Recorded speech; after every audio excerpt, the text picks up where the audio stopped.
Well, hi, Ubamara. It's nice to have you here with me today. Hello, hello, hello. Thank you for Nice agreeing to to have do you this. too. Hmm. Yeah. It's my You pleasure. know,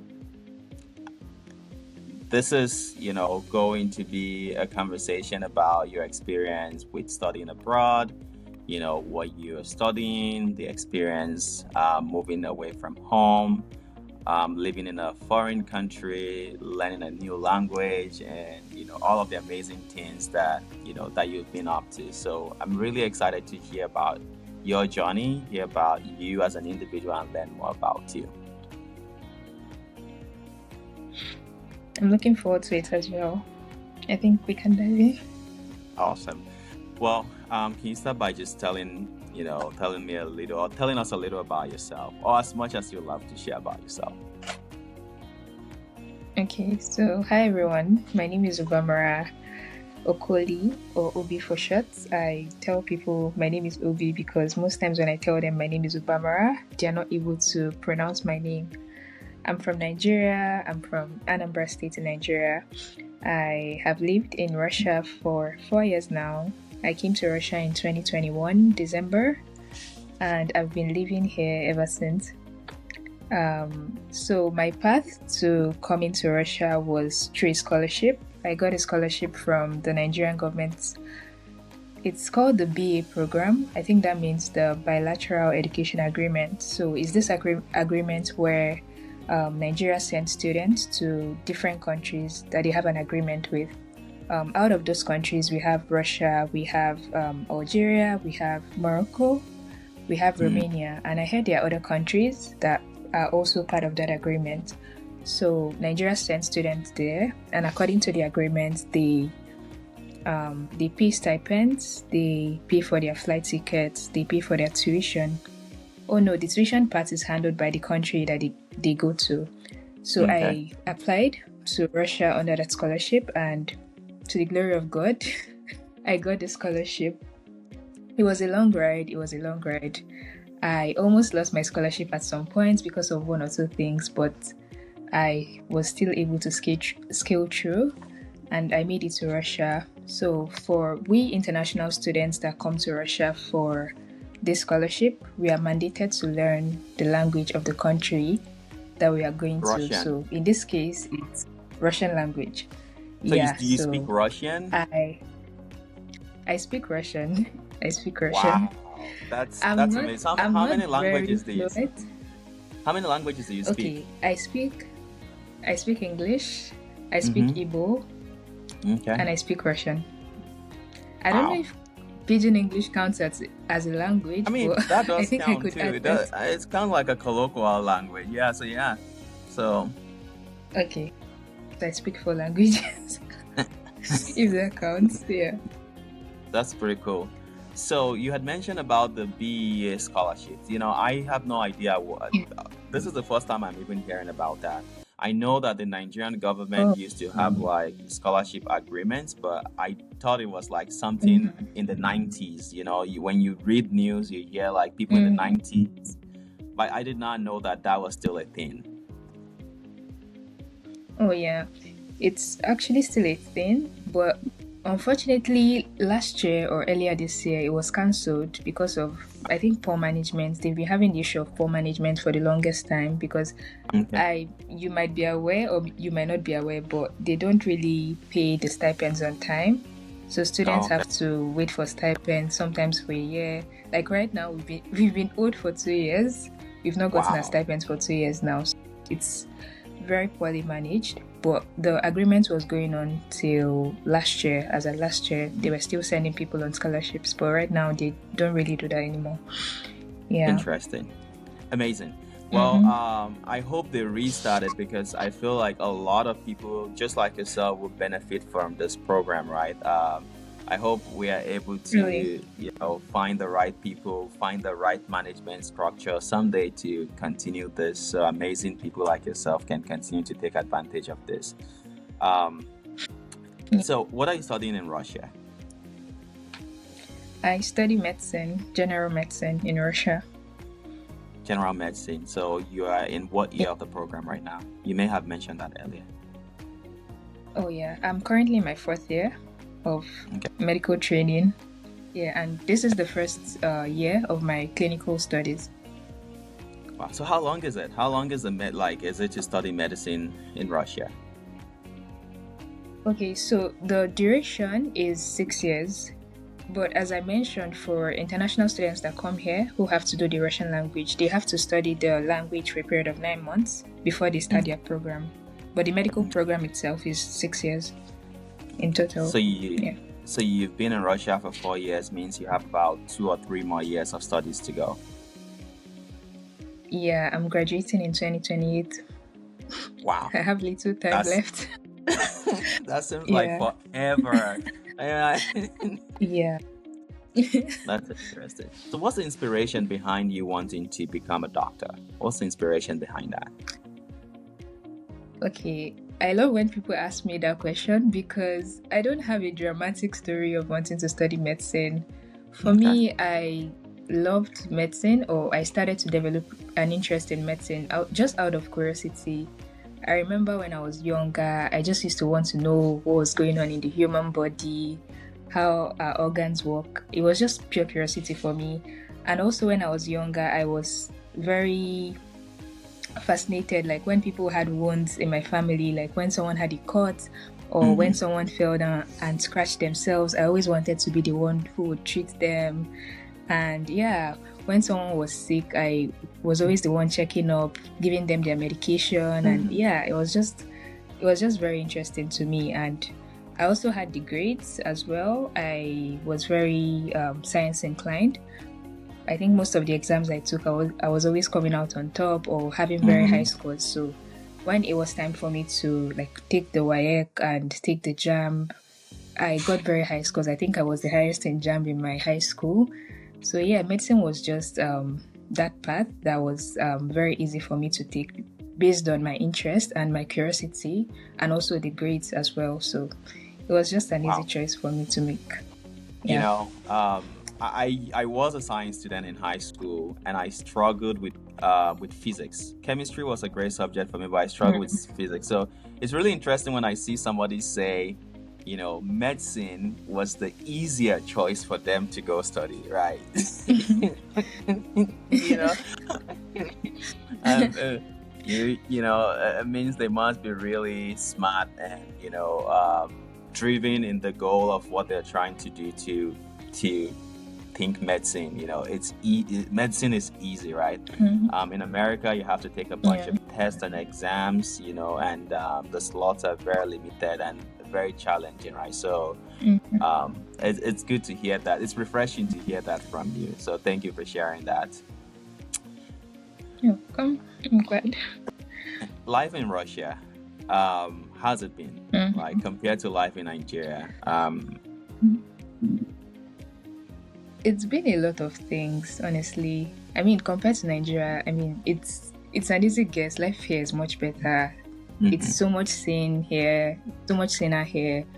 The transport system is so good. I think that's something I always sing Russia praises for. Like, the transport system is so good and so organized. My goodness. Yeah, that tops my list. And besides that, what else do I like about living here? I think those are my best. I think the transport is like number one. But aside that, being a foreigner here in Russia, it's a lot of things, really. I feel like if you do not have your community here, you would not enjoy life here, because most times I have a lot of foreign students who come here telling me that they are so lonely in Russia. They need someone to talk to. They are feeling depressed or just something. Like, I feel like if you come here and you don't have a community, you would not enjoy life here. I think that's the basis of it. Yeah. But generally for me, life has been a mix of things. Aside from the school parts, the school stress, the trying to get documentation and all of those things, I've actually enjoyed my life here because of the people that I've met. Yeah, both my church community, my friends. Life has actually been good. And I feel like when you also have a good group system, in your classroom, you would also enjoy like schooling here. So here we have we study in groups. Okay. For example, I'm fourth year. So fourth year students are split into groups, and each group has about say maybe 25 people, 25 to 30 students. And you guys have classes together, you have all your lessons together, and you guys basically move as a group. And in that selection, they pick people from different countries. If you're in the Russian group, you could have Russians, you could have maybe people from your country, people from different countries, all in one group. For me, that is in the English medium. I do not have any Russian in my group because Russians do not study in English for the most part. Okay. They study in their language. So it's sense. mostly like foreigners that are in my group. And I think in my group I have people from Grenada, I have people from Sierra Leone, I have people from Iran, Zimbabwe. So it's like a good international mix. And studying has actually been very fun with them. We move to class together. The atmosphere is like lit, and it's really good to learn in such an environment. And even outside school, we actually relate pretty well with each other. We hang out sometimes, we go to places. Even yesterday I had like a Christmas dinner with my classmates. So that's really refreshing. That's really refreshing. Awesome. And in terms of cost of living, I would say honestly, being a student here, you would not spend as much as someone who is like working or who is coming here on a different like type of visa. So for students, especially international students or scholarship students, they try to subsidize a lot of things for us. For example, student accommodation is quite cheap. Okay. I remember making a post. There was a post I made on my page some few weeks back. So I was talking about how much I spend as an international student in Russia. And I included all my bills. And so there was a sharp contrast in the people who were commenting, because the post, I think it went viral. And there were this part of people that felt like I was spending a lot. And then there was this other people that were thinking that I was spending too little. So the thing is, the school I go to is it's a very internationally diverse school. A lot of people from different countries come to my university. So I don't know if that is why, compared to other universities, it's a bit more expensive. Like things are a bit more expensive here. For example, the insurance is more expensive. The hostels are more expensive. I think even the school fees are more expensive. So to get a good hostel in this school, you have to pay up to, let's say, from 5,000 rubles to maybe 15,000 rubles. So I live in those in that bracket of hostels. So how much would that be in like naira or dollars? Okay, so 15,000 rubles. Okay, so 5K in dollars. Wait, I think I have to make my. Let me quickly convert that. 5,000 rubles to dollars. It's not up to 100 actually. I think my guess would be like 65 dollars. That's it's like between $65 to So 190 65 is about to 150. 190 is about 200. I mean, 15,000 is about 190-ish. So I mean, of course, depending on what exchange rate platform. That's really good. That's ridiculously good. And compared to some hostels, actually, that's actually very expensive, because most people in other universities pay like 2,000 rubles for hostels or 1,000 rubles for hostels. So even this 5K I'm paying is like it's a bit too much compared to some universities. It's on the high side to some extent. But in that post, I noticed that the Russians or people who were working here in Moscow, they do not pay that. They pay like times 10 of what I'm paying for hostel fee as rent. So people were like, "Oh, that's too expensive. That's too expensive." I mean, the people who were saying it's too expensive were students who were living in cheaper hostels. And then people who were saying it was too cheap were people who were living in apartments. So it was just it was just interesting. Like this two sharp contrast. Come So you again? had like Sorry, this I two didn't get camp that. of people, you had this two camp of people where Yeah, one end is like, yeah, yeah, you're living large, and another end is like, what? yeah, exactly. Someone even asked me Interesting. whether I was living in the lift. That how can I pay 5,000 rubles for rent? Yeah, but that's Yeah. just by the way. So to me, I feel like that's sane. I feel like that's still sane. And in terms Yeah. of like groceries, internet, honestly, I would say internet here is very cheap Mm. because when I went to Nigeria in August, I think the amount I spent on internet was more than what I spend here Mm. monthly on internet. And Nigeria's internet does not It's last. yeah, the Yeah, it internet does is not last. Like slow, you have to keep. slow, and you cannot do certain Yeah, things you as have to well. keep. That's true. Yeah, and honestly, I feel like you're stealing from people because the amount of times I had to recharge internet, bro, it was You too recharge a much. It was too much. monthly data, and then it's expired in one Yeah, week.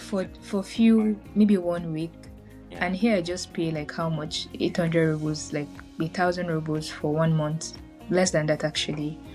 Yeah, so I think life here is quite sane. Like things are not as expensive, or if you have a certain amount, you'll be able to live like well here, Mm. really. And which other Interesting. parts have I not touched?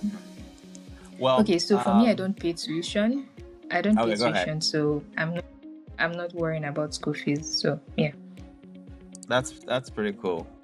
So, Mm-hmm. Russia in the winter, how do you cope? Okay. Okay. So the thing is, Moscow is not comparatively, Moscow is not as cold as some cities.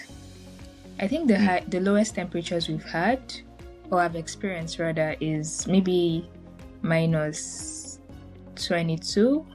I think that's the lowest I've In experienced. Celsius, right? But yeah, in Celsius, yeah. Okay.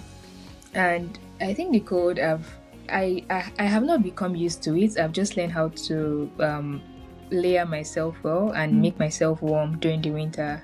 So usually we wear this you have to layer up. I mean, wear your thermal wear depending on the weather. Maybe Yeah. one pair or two pair, and then put on your jeans or your whatever trouser you're wearing, and then you have to put on a good sweater and you have to have a good winter jacket. Yeah, those ones from Nigeria, they do not work No. here. I remember when I came to Russia, I came with this very light winter jacket that I had to change after like some months. Yeah, Yep. could not work. It's not gonna But if you lay up cut well, it. yeah, if you lay up well, you're gonna be fine and you're going to be warm. But it's actually hard, like the winter season, it's hard going to classes in that weather because everywhere is like dark. Even when it's 8 a.m., 7 a.m., it's like night. It feels like night. Yeah, going to class in that period is like a gamble because if you oversleep and you're not sharp, you can miss your classes and I agree. it's a whole thing. So, how about dating? Dating in Russia. Dating? Yeah. Okay, I can't speak on that because I'm not dated here, so yeah, I can't. No comments. No comment on that. I mean, okay. Yeah, like personally, I have no comments, but I mean, people do that here.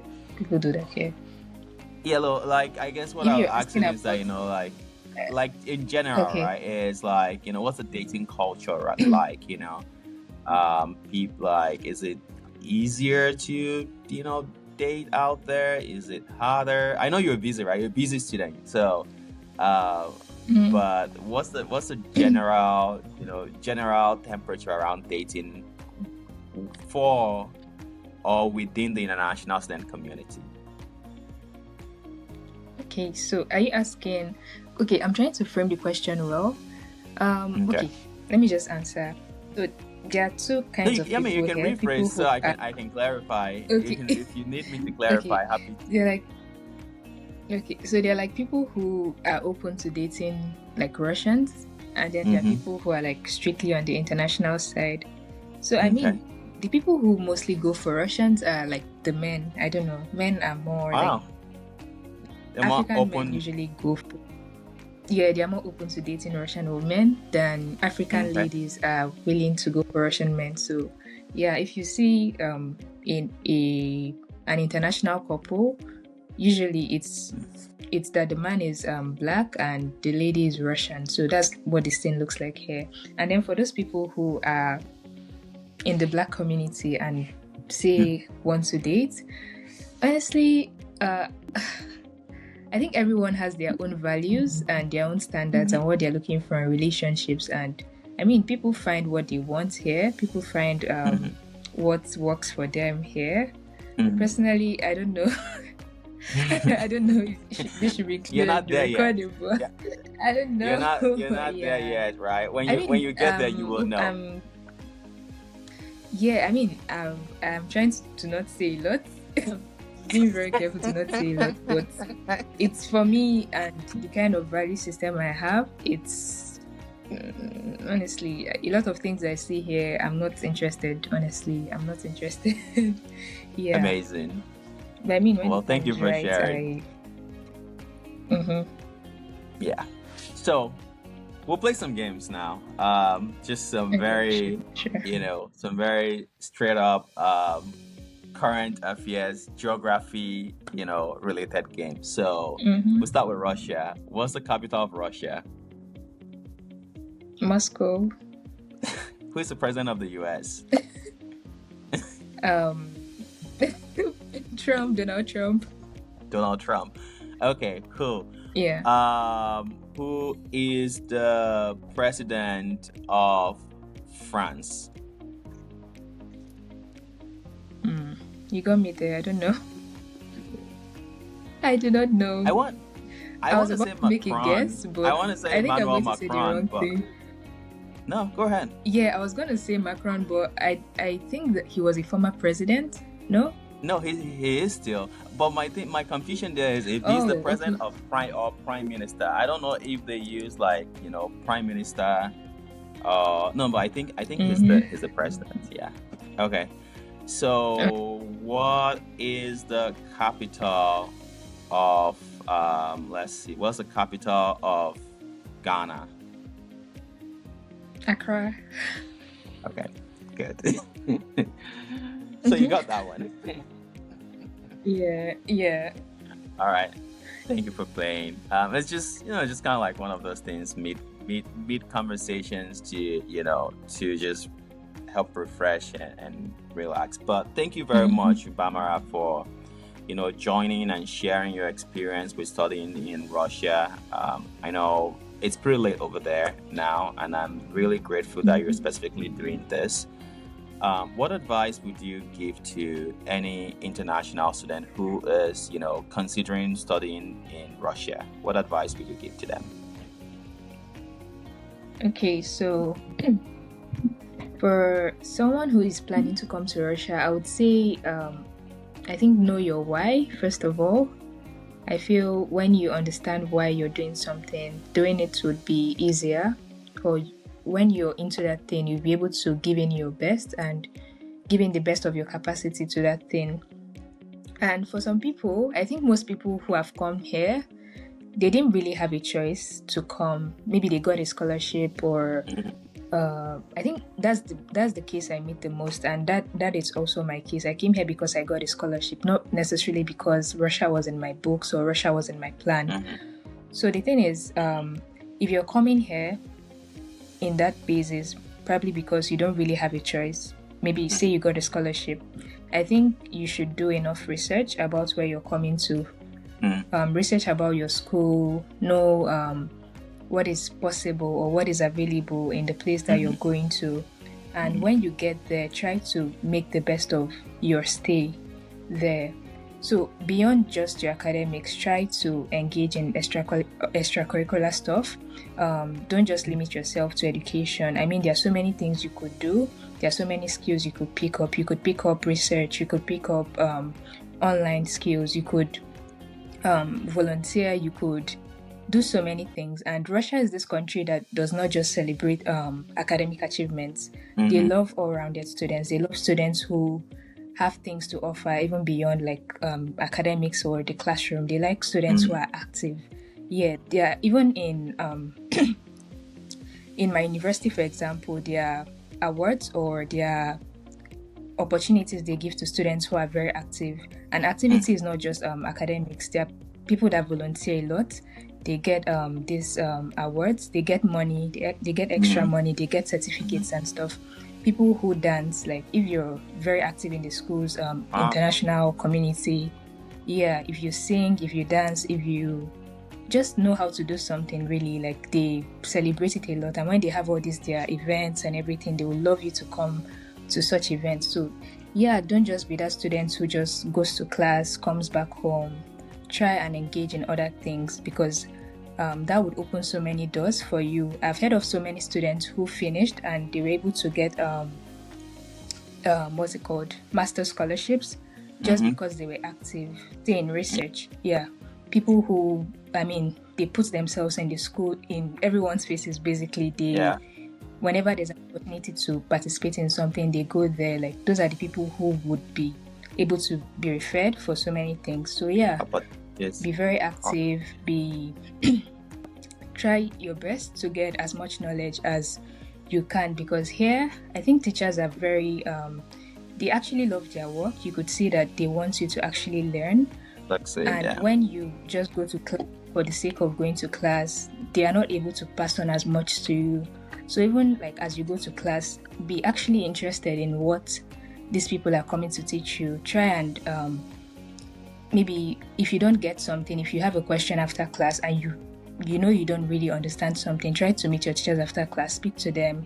And they're very happy when they see that international students are actually trying to learn, because some of them have these thoughts, or they have this perspective that international students are just here because they have scholarships and they don't really want to learn. They're just here for the vibes. But that should not be the case with someone who is actually looking to be grounded and to like excel academically here. You should actually be interested in your education. You should try to show up as much as possible. And here they take attendance very seriously. You can't miss classes. You can't live anyhow, basically. It feels like secondary school in a way. So you have to show up for your classes. You have to give in your best. If possible, you can try to sit in front, because also students who are seen are assumed to be smart students. So you can't come to class and stay at the back. They'll think you don't know anything. But if you're in class, you have to show up and show up. Like you need to show up and show up. You have to be active. You have to be very active. You have to answer questions. And for me, I remember when I was in Russian medium. I did not mention that, but I did Russian medium for my first year before I switched to English medium in my second year. So those periods, man, I knew my surviving in med school was not going to be about what I knew. It was just going to be about how active I could get in the class. So then I used to sit in front. I would raise my hand. I would try to know something before every class. Like, you can't show up to classes unprepared. You have to know something. You have to make the effort to study before the class. Because that's how education is meant to be. The teacher has a part to play, but you also have a part to play. You have to actually it's a two-way thing. Be active and try to know something. It's a two-way thing, exactly. So I would read something, I would raise my hands to answer. And when you're doing that, you're basically forming an impression in the mind of your teacher. The teacher will take you seriously. So you have to do all of this if you want to make your show up good. 100%. And also find your community, because it does a lot. You can't, no one is an island. You need people.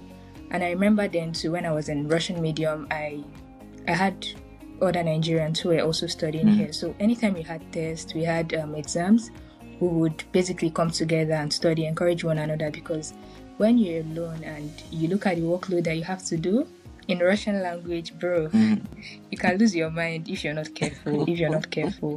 So you have to find people. Show up, find your tribe, find your community. I like that a lot. Thank you very much for sharing. That makes life so much easier. I think a lot of international students, regardless of if they're in Russia or not, could benefit from, showing up, finding their tribe, and not just showing up, right, but showing up ready to absorb and get things done. So I have a couple rapid fire questions for you to wrap up our conversation. If you were Okay, if you were given a magic wand today and you could change anything in the world, right? What would that be and why? Sorry, I didn't get the question. I don't know. The So network if was you were acting up. given a magic But wand, I'm right? there. Like if you had the power today, Mm-hmm. like you had magic or power, political power, magic, anything, Mm. right? You could change anything in the world today. What would that be and why? I think I would make people to not get sick anymore. Okay, Why? that's quite in Because line.